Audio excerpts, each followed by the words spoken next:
HarperTeen and Harper Audio present The Someday Daughter by Ellen O'Clover. Performed by Taylor Meskimen. To anyone who's ever wished they were different, I'm glad you're here, just as you are. Los Angeles. 1.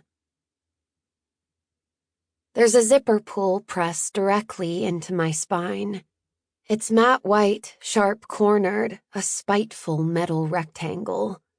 I know because I spent 8 sweaty minutes wrestling with it backstage, trying bitterly to tug it over the waistline seam of the flouncy floral dress Magnolia set out for me.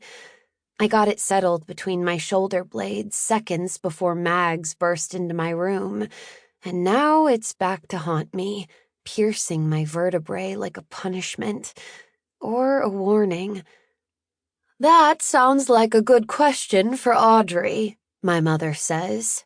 She looks over at me, and in the hot stage lights, dust motes float like pollen between us. Honey? I lean forward in my blush velvet chair, the perfect aesthetic accompaniment to my mother's mint green one. Try to swipe at the zipper. Miss. I haven't been paying attention, which is off-brand for me, but there's something impersonal about this.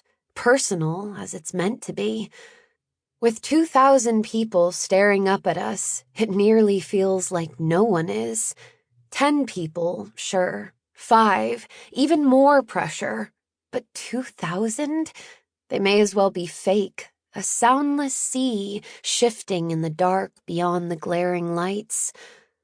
My mother laughs, the rehearsed titter that's as familiar to me as the sound of my own name.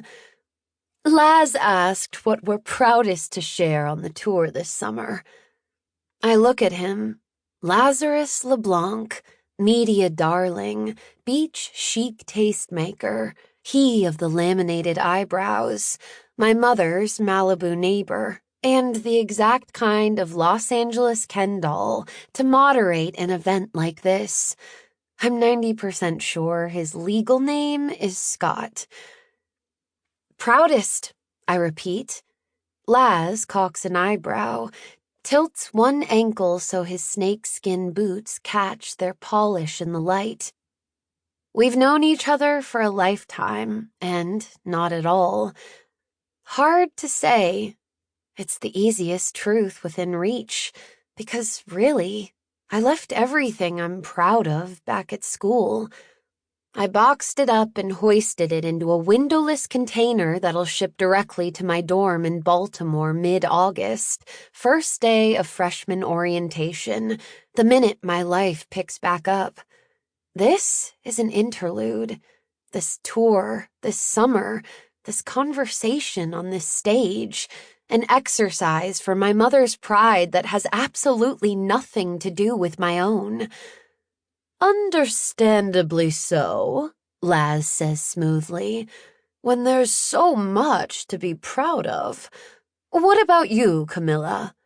My mother preens. I brace myself, watching every shift of her body like the adjustment of so many jewel-colored feathers, the level setting of her freckled collarbones, the blonde hair she tips over one shoulder, so lustrous it could be liquid, the calculated angle of her smile, the warm one, the one that invites you right in. I'm proudest to share my relationship with Audrey. It's the worst thing she could say, and the inevitable thing. She isn't looking at me, but instead at the audience, that dark, faceless sea. To throw open the doors to our bond and get real with our friends across the country about what it means to share a relationship as mothers and daughters, as parents and children, as women. Finally, she looks at me, our mirrored blue eyes meeting across the glossy, echoing stage. I can tell I'm supposed to be honored she's called me a woman in front of Sample complete. Ready to continue?